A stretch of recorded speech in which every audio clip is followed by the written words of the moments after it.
প্রিয় প্রণয়িনী পর্ব সংখ্যা ৩৬। সকাল ১১টা, ঘড়ির কাঁটা টিকটিক করে চলছে নিজ গতিতে। শ্যাওলা পড়া এক জেলের ভেতরে রাখা হয়েছে নুসরাত, ইশরাত, ইরহাম, আহান, মম, সৌরভীকে। লোহার শিকলের আড়ালে আড়ালে বললে ভুল হবে। বাদর যেমন গাছের ডাল ধরে বসে থাকে, তেমনি নুসরাত ভেটকি মাছের মতো তাকিয়ে আছে। এক কোণে মাথায় হাত রেখে ইশরাত বসে আছে, মুখে স্পষ্ট চিন্তার ছাপ। অন্য পাশে ইরহাম আর আহান বসে আছে। সৌরভী আর মমর তখনও জ্ঞান ফেরেনি। সবাই উদ্বিগ্ন বটে তাদের নিয়ে। ৭ ঘন্টার মতো হয়ে যাচ্ছে এদের জ্ঞান না ফেরায়। ইমার্জেন্সি ডক্টরের নাম্বারে কল দিতে যাবে মৃন্ময়। এমন মুহূর্তে নুসরাত শুধালো, কাকে ফোন দিচ্ছেন? মৃন্ময় তুষার কানের কাছে মোবাইল রেখেই গম্ভীর কণ্ঠে বলল, ডাক্তারকে। নুসরাত মাছি তাড়ানোর ভঙ্গিতে ডাক্তারকে দূরে উড়িয়ে দিল। মুখে চক্রান্ত শব্দ বের করে বলল, কি হেডার ডাক্তারকে ফোন দিচ্ছেন? এখানেই তো আপনাদের মধ্যে বিশেষজ্ঞ ডাক্তার রয়েছে। মৃন্ময় কানের কাছে ধরে রাখা ফোন নামিয়ে নিল। ঘাড় বাঁকিয়ে নুসরাতের পানে চেয়ে অবাক সুরে জানতে চাইল, আপনাদের মধ্যে কে ডাক্তার? নুসরাত নিজের গায়ের টি শার্ট উপরের দিকে তুলে ভাবসাব নিয়ে বলে উঠল, আমি ডাক্তার। মৃন্ময় শব্দ করে শ্বাস ফেলল। নুসরাতকে হেউ করে বলে উঠল, ডাক্তারের কোনো কিছু জানেন? নুসরাত মাথা নাড়ল, বলে উঠল, এককালে আমি সায়েন্সের ছাত্রী ছিলাম। নাপা এক্সট্রা এদের ধরে ধরে খাওয়ালে এরা একদম চাঙ্গা হয়ে উঠবে। মৃন্ময় ভুরু তুলে বাহবা দিল, ঠোঁট গোলাকৃতির করে ও আকার করল। ব্যঙ্গাত্মক স্বরে বলে উঠল, গত ৩ দিন যাবৎ আমার মাথা ব্যথা। প্লিজ মহামান্য ডাক্তার নুসরাত নাসির, আমাকে প্রেসক্রাইব করুন। নুসরাত ২ হাতের তালুতে শক্ত করে লোহার শিক চেপে ধরল। হেলে তুলে বলে উঠল, দিনে 4টা করে নাপা এক্সট্রা খাবেন, আর দেখবেন একদম সাথে সাথে সুস্থ হয়ে যাবেন। হাবিলদার নুসরাতের কথা বিশ্বাস করে নিল। নিজের টেবিল ছেড়ে দৌড়ে এসে শুধালেন, আমার হাড়ে ব্যথা কয়েকদিন যাবৎ, কোন ওষুধ খাওয়া উচিত? নুসরাত আবারও হেলে তুলে বলে উঠল, একসাথে 5টা নাপা এক্সট্রা, 2টা প্যারাসিটামল আর 6টা এইচ ট্যাবলেট খেয়ে নেবেন, তাহলে দেখবেন একদম হাড়ের ব্যথা সেরে যাবে। মৃন্ময় হাবিলদারের দিকে চোখ রাঙিয়ে তাকালো। সেই তাকানোতেই রুহু কেঁপে উঠল ভদ্রলোকের। আলগোছে চলে গেলেন নিজের জায়গায়। মৃন্ময় একই দৃষ্টি নুসরাতের দিকে ছুঁড়ে ফেলল। নুসরাত থোড়াই পাত্তা দিল। সে হেলে তুলে গিয়ে মমর পাশে বসল। স্বাস্থ্যবান শরীরে চামড়া চেপে ধরে লুকিয়ে চিমটি কাটল। পরপর নিজের জুতো মমর মুখের সামনে তুলে ধরে বলল, শালি ভঙ্গ ধরে পড়ে আছে। এরপর ঠোঁট হুঁশবিহীন মমর কানের কাছে নামিয়ে এনে জানতে চাইল, ওই শালি বাচ্চা আছোস নাকি টপকাই গেছোস? মৃন্ময় নুসরাতের এইসব ঢং দেখা বাদ দিয়ে কল দিল। অতপর ইমার্জেন্সির ডাক্তার পাঠাতে বলল। ফোন রাখতেই ইরহাম উঠে এসে আকস্মিক মৃন্ময়কে শুধালো, পানি আছে? মৃন্ময় ঘাড় বাঁকিয়ে ছেলেটার দিকে তাকালো না, না শোনার ভঙ্গিতে বলে উঠল, হুম। ইরহাম আবারও কোমল কণ্ঠে শুধালো, পানি পাওয়া যাবে? মৃন্ময় মাথা নাড়িয়ে পানির বোতল এনে দিল। ইরহাম তা ইশরাতের হাতে দিয়ে বলল, পানি ছিটা দিয়ে দেখো তো আপু, জ্ঞান ফেরে নাকি? ইশরাত উঠে দাঁড়ালো নিষ্প্রাণ দেহ নিয়ে। এসে হাঁটু কেড়ে বসলো মোমোর কাছে। হাতে সামান্য পানি নিয়ে মোমোর মুখের উপর ছিটা দিল। পরপর অনেকবার এমন করে দেওয়ার পর মোমোর চোখে চামড়ায় কুঞ্চন করল। নুসরাত ততক্ষণে বাদরের মতো লোহার শিক ধরে আবারও ঝুলে পড়েছে। ওখানে দাঁড়িয়ে থেকেই বলে উঠল, একটা নাপা এক্সট্রা খাওয়া ওই মেয়েকে। ইশরাত দাঁতের পাটি চেপে মোটা মোটা চোখ করে তাকালো। চোয়াল শক্ত করে চাপা ক্ষোভ নিয়ে বলে উঠল, can you just shut up for 5 minute? Nusrat মাথা নাড়ালো। শেষবারের মতো একবার মিনমিনিয়ে বলল, একটা নাপা এক্সট্রা খাইয়ে দিলে ভালো হতো। মৃন্ময় 2 হাতে নিজের মাথা চেপে ধরল। এর মধ্যে পুলিশের কাপড় পরিহিত মহিলা অফিসার এসে প্রবেশ করলেন হাজতে। বাহির থেকে গমগমে আওয়াজ ভদ্রমহিলার ভেসে আসলো, শুনলাম বড় লোকের বিগড়ে যাওয়া কিছু বিটকেল খারাপ বদমাইশ ছেলেমেয়ে ধরে নিয়ে এসেছেন। মৃন্ময় হাসার চেষ্টা করল সৌজন্যতা রক্ষার্থে। ভদ্রমহিলা এসেই থু করে মুখ থেকে একদলা পিক ফেলে দিলেন। হাতের ডান্ডাখানা ঘুরিয়ে ঘুরিয়ে তাকালেন নুসরাতের দিকে। ঘাড় বাঁকিয়ে সরাসরি জানতে চাইলেন, পুলিশের লাঠির বাড়ি কখনো পড়েছে পশ্চাৎ দেশে? নুসরাত তাচ্ছিল্য করে হু হু করে হেসে উঠল। কান খুঁচিয়ে বিস্ময়পূর্ণ কণ্ঠে বলে উঠল, আপনি কি বলছেন ঠিক বুঝতে পারিনি। সামান্য থেমে গেল, বুকের কাছে লাগানো কার্ডের দিকে চেয়ে টেনে টেনে বলে উঠল, শান্তা সরকার। ভদ্রমহিলা সামান্য এগিয়ে আসলেন, সুপারি চাবানো জারি রেখেই বলে উঠলেন, এখন যদি তোমার এই থোবরায় কেউ একটা থাপ্পড় মারে তাহলে তুমি কি করবে? যে থাপ্পড় মারবে সে অনেক বেশি আমার হাতে পিটবে। কারোর ঋণ রাখা আমি বেশি পছন্দ করি না, শোধ করে দিই সাথে সাথে, মানবতার ফেরিয়ালা তো তাই। সেই সময় মোমোর হকচকানো গলার আওয়াজ পাওয়া গেল পেছন থেকে। সে আশেপাশে না তাকিয়ে আবারও মরা কান্না জুড়ে দিয়েছে। চোখটুকু খুলে আশপাশ নজরটুকুও বুলায়নি, অস্ফুট স্বরেই বলছে, আপু ও আপু। ও আপু ও আপু বলে আর কোনো শব্দ বের করল না। নাই হয়ে গেল আহাজারি, ভেতর থেকে গুমড়ে গুমড়ে মরল। হু হু শব্দের কান্নার আওয়াজে বিরক্ত হয়ে আহান বলে উঠল, কি হয়েছে তোমার? মম হতবিহ্বল চোখ তুলে আহানের দিকে তাকালো। চোখে তখনও পানি টলমল করছে। হকচকানো কণ্ঠে শুধালো, মরিসনি তুই? আহান একে মশার উৎপীড়ন বিরক্তি। দুই মমর ন্যাকা কান্না, আর এখন তাকে জিজ্ঞেস করছে সে মরেনি। চিরবির করে উঠে বলল, তো তোমার মতামতে কি আমি মরে যাব? আমরা বেঁচে আছি বলে তোমার কষ্ট হচ্ছে? একে তো পশ্চাৎ দেশে মশার কামড়ে জ্বলে যাচ্ছে, দ্বিতীয়ত তোমার কান্না। আমি জাস্ট বিরক্ত হয়ে গিয়েছি, আর নিতে পারছি না ভাই। 2 মিনিটের জন্য তুমি অফ যাও। মামা আবারও হু হু করে কেঁদে উঠল। শান্তা সরকার ভদ্র মুখ করে পালালেন। মনে মনে বাহবা দিলেন মৃন্ময় সরকারের ধৈর্য শক্তি আছে বলে। এমন পাখির বাসার সাথে থাকছেন কিভাবে ভদ্রলোক? নাসির সাহেব মোবাইল দেখা শেষে হেলে দুলে রিমোট হাতে নিয়ে সামনে রাখা টিভিটা অন করলেন।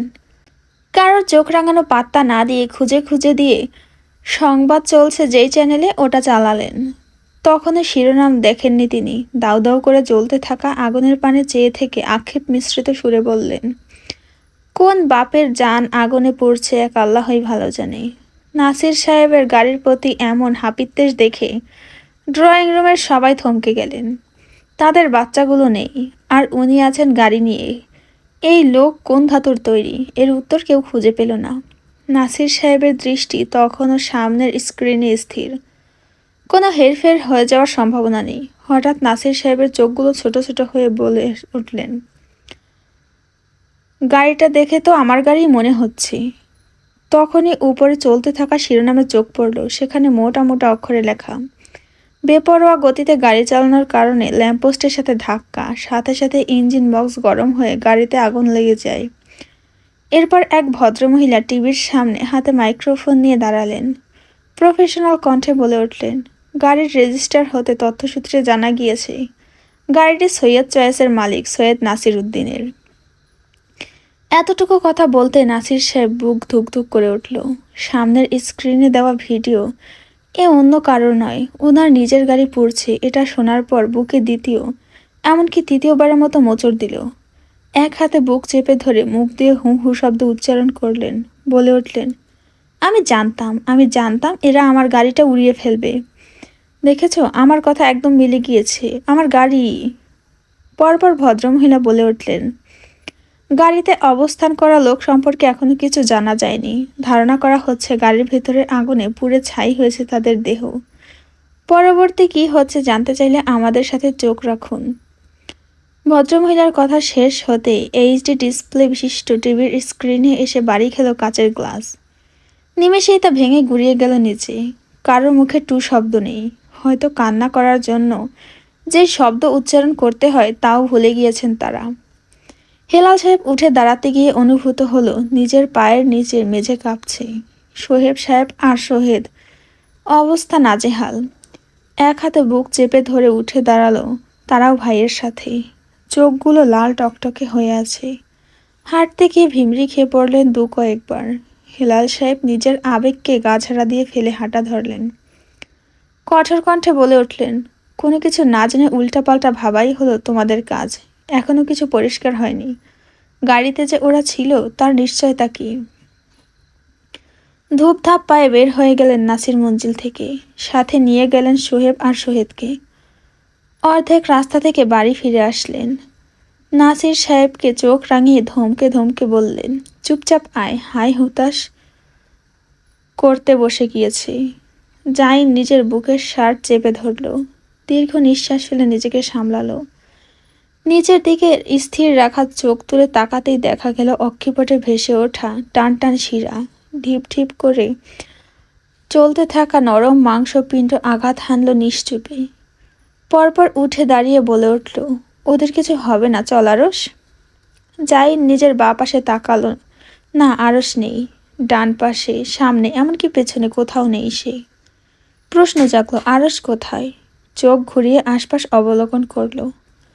লিপি বেগম কাঁদো কাঁদো গলায় বললেন, আরস চলে গিয়েছে। জাইন ফ্যাল করে চেয়ে রইল। কোনো প্রশ্ন ছাড়াই নিজেও দৌড়ালো বাড়ির বাহিরে। মনের ভেতর চাপা প্রশ্নের সঞ্চার হলো, আদৌ কি আরস ঠিক আছে? সৈয়দ বাড়ির গ্যারেজ থেকে গাড়ি বের করলো। এক হাতে হুইল ঘুরিয়ে অন্য হাত ফোন দিল মাহাদির নাম্বারে। তখন মাহাদিকে দেখেনি ড্রয়িং রুমে, নিশ্চয়ই আরসের সাথে গিয়েছে। প্রথমবারই ওপাশের ব্যক্তি কল পিক করলো। জাইনকে কিছু বলার সুযোগ না দিয়ে বলে উঠল, ভাই ভাই বাঁচাও, আজ মনে হয় এই পৃথিবীর বুকে আমার শেষ দিন। বাতাসের শো শো শব্দ আসছে আশপাশ হতে। মাহাদি গাড়ির সাথে পেরায় ঝিমিয়ে বসা, আরসের চোখে মুখে কঠোরতার ভাব। এক হাতে গাড়ির হুইল চেপে রেখেছে, অন্য হাতে নিজের কপাল ঘষছে। ঠোঁট টিপে কিছু একটা বিড়বিড় করছে। এর ভেতর থেকে মাহাদের সামান্য কথা কানে আসলো, কোন সাহসে তুই এই রাতে বের হয়েছিস? বেয়াদবের বাচ্চা, হাতের কাছে পেয়ে যাই থাপড়ে গাল লাল করে দেব।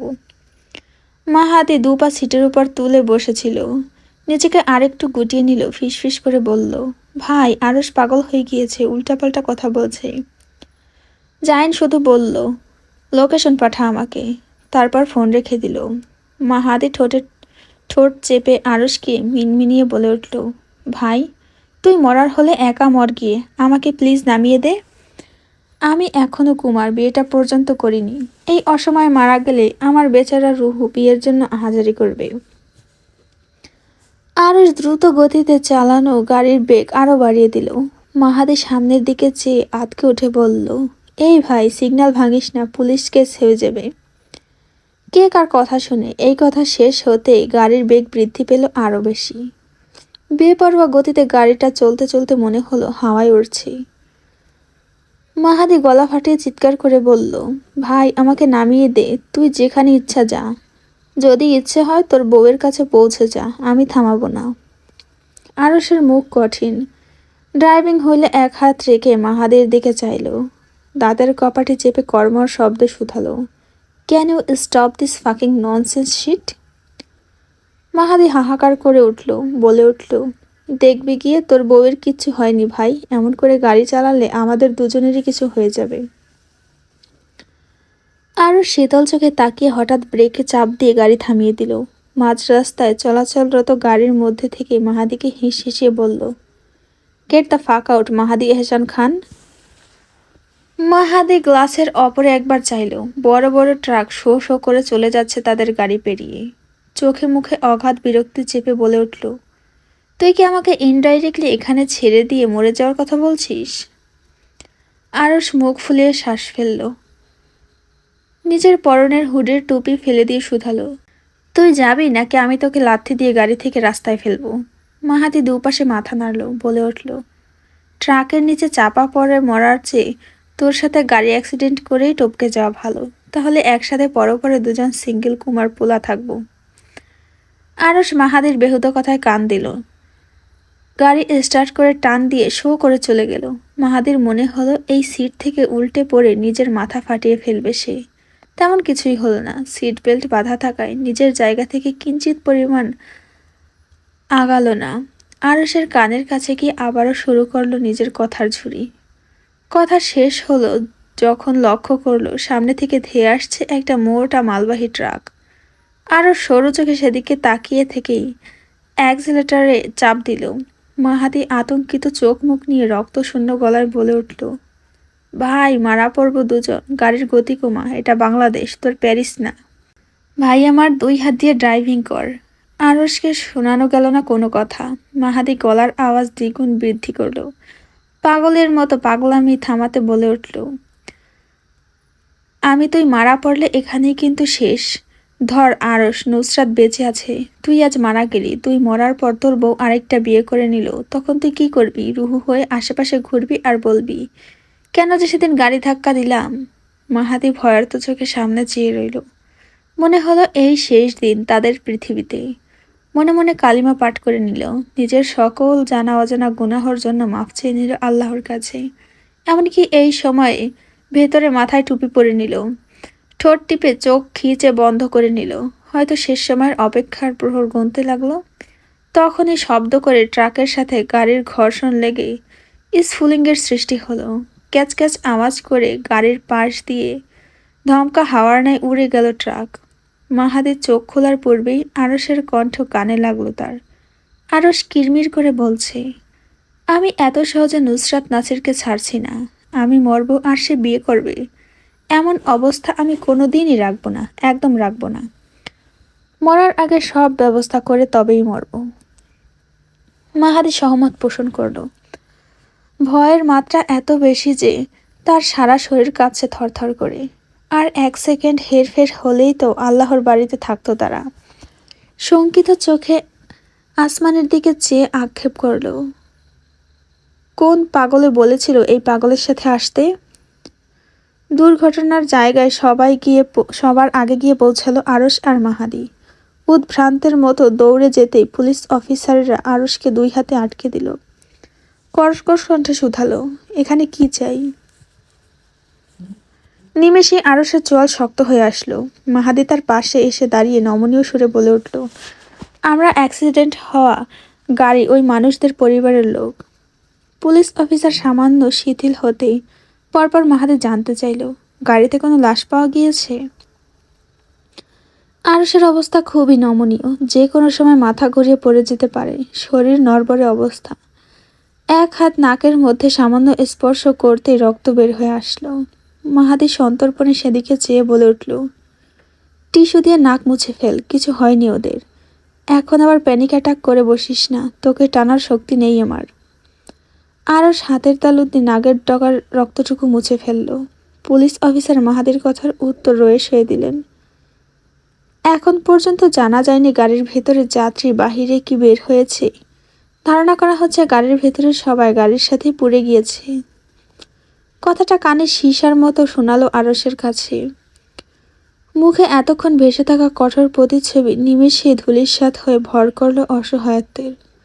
চোখের নড়বড়ে পাতা ফেলল সে, জিজ্ঞেস করল, কি বললেন, আবার বলুন।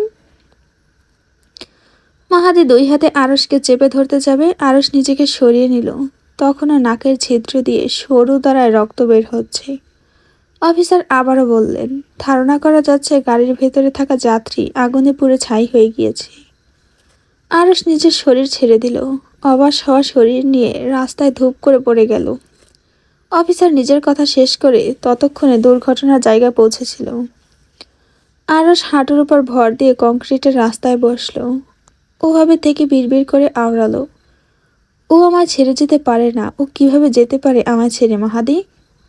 পরপর নিজেকে সান্ত্বনা দিয়ে আওড়ালো, ওর কিচ্ছু হয়নি, রিল্যাক্স আরস, কিছুই হয়নি।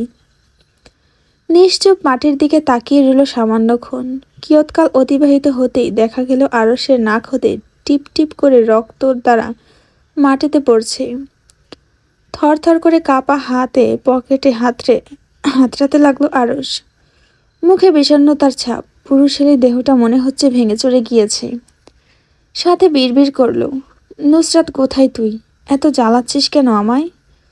চলে আয় না, যেখানে আছিস সেখান থেকে। বিশ্বাস কর, তোকে আর মারবো না, ব্যথা দেব না, কষ্ট দেব না, গড প্রমিস। প্রতিটা সেকেন্ড, প্রতিটা মিনিট, প্রতিটা ঘন্টা তুই আমার চিন্তার উপর রাখিস। আমি তো দিন দিন ছোট হয়ে যাচ্ছি না? এত টেনশন কি নিতে পারি আমি তোকে নিয়ে? তোকে বিয়ে করার পর থেকে আমার সুন্দর জীবনটা পুরো অশৃঙ্খল হয়ে আছে। 13 বছর ধরে জ্বালাচ্ছিস, এখনো কি কম জ্বালানোর বাকি আছে? তুই এত নির্দয় কেন? মাহাদি নীরবে শুনল সবকিছু। দুপা এগিয়ে গিয়ে আরসের পাশে বসতে বসতে শুধালো, কি খুঁজছিস? আরুষ নিজের পকেট হাতড়ানোর জারি রেখে চোখের পাতা ঝাপটালো।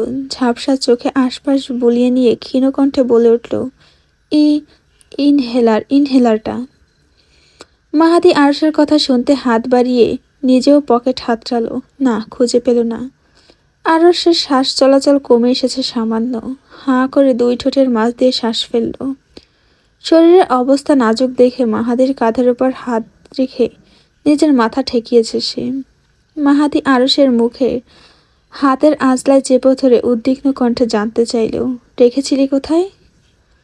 আরুষ মুখ দিয়ে টু শব্দটি করল না, শুধু মাথা নাড়ল। শ্বাস প্রশ্বাস নিতে কষ্ট হচ্ছে তার। মাহাদি বেমালুম ভুলে বসল। তার নিজের পকেটে আরুষের ইনহেলার রাখা। আরুষের প্যান্টের পকেটে খোঁজা শেষ। টনক নড়ল তার পকেটে রাখা ইনহেলার। জরুরি প্রয়োজনে কাজে লাগতে পারে ভেবে নিজের সাথে রাখে এটা সে সবসময়। প্যান্টের পকেট থেকে ইনহেলার বের করে এগিয়ে দিল। আরুষ তা চেপে ধরার আগেই শরীর ছেড়ে ঢলে পড়ল মাহাদির গায়ে। বন্ধুকে দুই হাতে সামলাতে সামলাতে কাপা কণ্ঠে বলে উঠল, আরুষ, এই আরুষ, শুনতে পাচ্ছিস? এই এই চোখ খোল। গালে দুটো থাপ্পড় মারল মাহাদি, তবু ওপাশ হতে কোনো সাড়া শব্দ আসলো না। মাহাদি এক হাতে আরুষের গালে থাপ্পড় দিল, অন্য হাতে ঠোঁটের মাঝখানে ইনহেলার চেপে ধরে রেখে চিৎকার করে বলে উঠল, এই আরুষ, শ্বাস টান। এই এই চোখ খোল, চোখ বন্ধ করিস না। কুত্তা, ইনহেলার সাথে রাখিস না কেন তুই? এই আরুষ। মাহাদি যথাসাধ্য আরুষের গালে লাগাতার চাপড় মারল। অস্পষ্ট সুরে উচ্চারণ করল, তুই মরবি? আচ্ছা মর। মনে রাখ, তোর বউ ওই পূর্বকে বিয়ে করে সংসার করবে, তারপর ওদের ফুটফুটে দুটো বাচ্চা হবে। এই আরুষের বাচ্চা, তাকা। এই কুত্তা, এই বলে দিচ্ছি, হুঁশ হারাবি না একদম। নুসরাত লোহার শিকল চেপে ধরে মাসুম মুখে বসে আছে। সৌরভী আর মমর জ্ঞান ফেরার পর থেকে দুজনে এক দৃষ্টিতে তাদের স্টক আউট করছে। নুসরাত নিজেও পাল্টা তাদের দিকে গোল গোল চোখে চেয়ে আছে। কয়েক মিনিট পার হওয়ার পর মোমো নাক ফুলিয়ে বলে উঠল, ফার্স্ট টু লাস্ট সব খুলে বল নুসরাতের বাচ্চা। আহান, ইরহাম, নুসরাত একে অন্যের পানে চোরা চোখে তাকিয়ে হেসে ফেলল।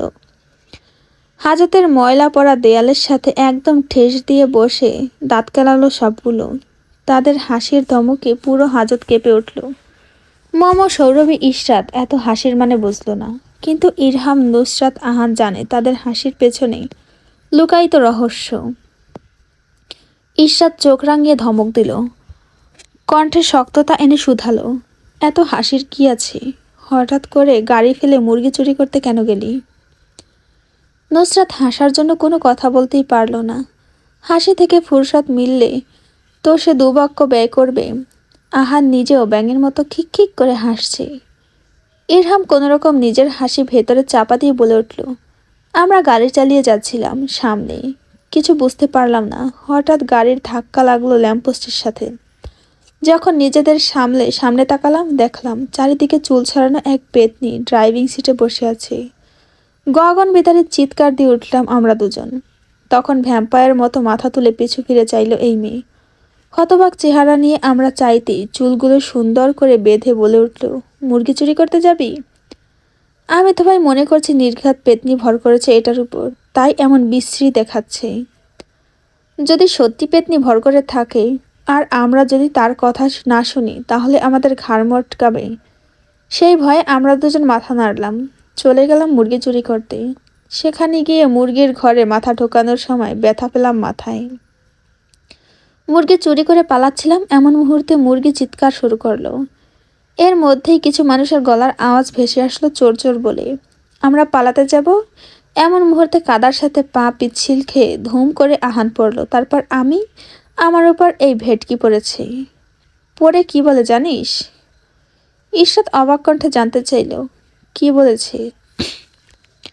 ইরহাম ব্যথিত সুরে অগাধ দুঃখ নিয়ে বলে উঠল, বলে নাকি তুলার বস্তার উপর পড়েছে, মুরগি সহ আমাদের জান যাচ্ছে তনার্ধে। ও বলে ওর কাছ থেকে তোলার মতো মনে হচ্ছে। যখন দেখলাম কাছে আসছে ওরা লাঠি নিয়ে, এই কুত্তি সবার আগে মুরগি নিয়ে পালিয়েছে আমাদের রেখে। আমি বললাম আমাদের নিয়ে যা, বলে নিজে বাঁচলে বাপের নাম। নুসরাত হাসতে হাসতে দেওয়ালে হাত দিয়ে থাপ্পড় দিয়ে প্রায় ভেঙে ফেলছে। ঈর্ষাদ সৌরভী মম এতক্ষণ পর হাসল। সৌরভীর ঠোঁটের কোণে হাসি ফুটে উঠতেই ইরহামের মনে হলো বুকের ভেতরে এতক্ষণ চাপা রাখা সকল দুঃখ কষ্ট সবকিছু ধূলিসাৎ হয়ে গিয়েছে। তার ঠোঁটের কোণেও দেখা গেল কিঞ্চিত হাসি। সৌরভীর হাসি মিলিয়ে গেল আবার নিমেষে। হাসি হাসি মুখে নুসরাতের পানে নিজের নেত্র নিবিষ্ট করে দেখতে গিয়ে আবার সেই পুরুষালী চোখগুলোর উপর তার চোখ খেলা করছে। অস্বস্তিতে ঘাট হয়ে নিজেকে গুটিয়ে নিল। মুখের উজ্জ্বলাত্মক প্রতিবিম্ব ক্ষীণ সময় ফিকে হয়ে গেল। নুসরাত কিছু বলতে নেবে দেখল প্রথমে সুঠামদেহী শরীর নিয়ে ধূপধাপ পা ফেলে ভেতরে প্রবেশ করছেন হেলাল সাহেব, পরপর নাসির সাহেব, সোহেব সাহেব, সোহেদ সাহেব। যেখানে কাপড়ের সামান্য ভাঁজ থাকলে কাপড় পরের না তারা, আজ সবার কাপড়ের জায়গায় জায়গায় ভাঁজ। পাঁচ মাথা বাপ চাচাকে দেখে খুশিতে ডগমগিয়ে উঠল। যে যেখানে ছিল সেখান থেকে এসে লোহার শিকলের সামনে দাঁড়ালো। হেলাল সাহেব মৃন্ময়ের টেবিলের দিকে না গিয়ে সর্বপ্রথম বাড়ির বাচ্চাদের সামনে দাঁড়ালেন। এসেই আহানকে উপর নিচ দেখে শুধালেন, মেরেছে ওরা তোকে? আহান দুপাশে মাথা নাড়ল। ঈর্ষাদের সামনে দাঁড়িয়ে শুধালেন, কোনো প্রকার মারধর করেছে ও? ঈর্ষাদ দুই পাশে মাথা নাড়ল। ইরহাম, মম, এমনকি সৌরভীর নিকট একই প্রশ্ন জানতে চাইল। সবাই না করল। সবার শেষে এসে দাঁড়ালেন নুসরাতের কাছে। আর চোখে নুসরাতের মুখ লক্ষ্য করলেন। সচরাচরের মতোই কপালে ভাঁজ ফেলে রেখেছে। দুজনের পানে কপাল কুঞ্চন করে চেয়ে থাকলো। ওপাশের ব্যক্তিবর্গরা ড্যাব ড্যাব করে চেয়ে আছে তাদের দিকে, পরবর্তীতে কি হয় দেখার আশায়। হেলাল সাহেব তিরিক্ষি মেজাজে শুধালেন, ঠিক আছিস তুই? নুসরাত উত্তর দিল, ঠিক আছি বলেই তো দাঁড়িয়ে আছি। অহংকারী। হেলাল সাহেব নুসরাতকে মনে মনে দুটো ভেঙচি কাটলেন। বিড়বিড় করলেন, এমনভাবে বাহিরে হাবিলদার পর্যন্ত শুনে ফেলল তার কথা। নুসরাত সেই কথার বিপরীতে নিজের চুল উড়িয়ে উত্তর দিল, এত বড় ট্যালেন্ট থাকতেও কোনোদিন অহংকার করিনি। মাশাআল্লাহ বলে দিন এই কথার বিপরীতে, না হলে আমার অহংকার করার ট্যালেন্টে নজর লেগে যাবে।